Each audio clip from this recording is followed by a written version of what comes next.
പാലക്കാട് കൊല്ലങ്കോട് ജനവാസ മേഖലയിൽ വീണ്ടും പുലിയുടെ സാന്നിധ്യം. ചീരണി കൊശവൻകോട് പ്രദേശത്ത് കണ്ടെത്തിയ കാൽപ്പാടുകൾ പുലിയുടേതാണെന്ന് വനംവകുപ്പ് സ്ഥിരീകരിച്ചു. കൊല്ലങ്കോട് റേഞ്ച് ഓഫീസറുടെ നേതൃത്വത്തിലുള്ള പ്രത്യേക വനംവകുപ്പ് സംഘം പുലിയെ കണ്ടെത്തി കാട്ടിലേക്ക് തുരത്താൻ നടപടികൾ ആരംഭിച്ചു.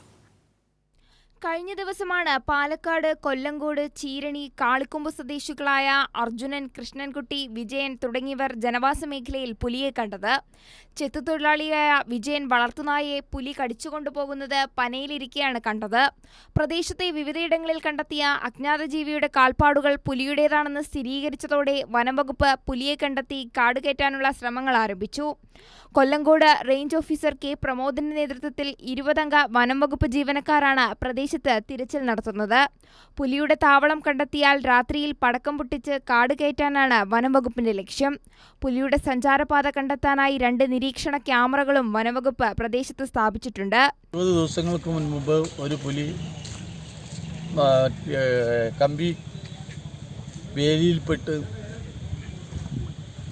ജീവൻ നഷ്ടപ്പെടാനിടയായി. അന്ന് തന്നെ ആളുകൾ പറഞ്ഞു ഒറ്റയ്ക്കല്ല 2 പുലികളുണ്ട് എന്നതാണ് അന്ന് പറഞ്ഞത്. ഇപ്പോൾ കുറച്ച് ദിവസങ്ങളായി ഈ പ്രദേശത്ത് കൊശവൻകോട് പ്രദേശത്ത് കാൽപാദം കണ്ടുവെന്നും അതിൽ വലിയ ആശങ്കയിലുമാണ് ജനങ്ങൾ. ജനവാസ മേഖലയിൽ തുടർച്ചയായി പുലി എത്തുന്നതിനാൽ ഏറെ ഭയത്തോടെയാണ് പ്രദേശവാസികൾ കഴിയുന്നത്. 2 ആഴ്ചകൾക്ക് മുമ്പ് കമ്പിവേലിയിൽ പുള്ളിപ്പുലി കുടുങ്ങിയ വാഴപ്പുഴയ്ക്ക് സമീപമാണ് ഇപ്പോൾ വീണ്ടും പുലിയുടെ സാന്നിധ്യം സ്ഥിരീകരിച്ചിരിക്കുന്നത്. കൈരളി ന്യൂസ്, പാലക്കാട്.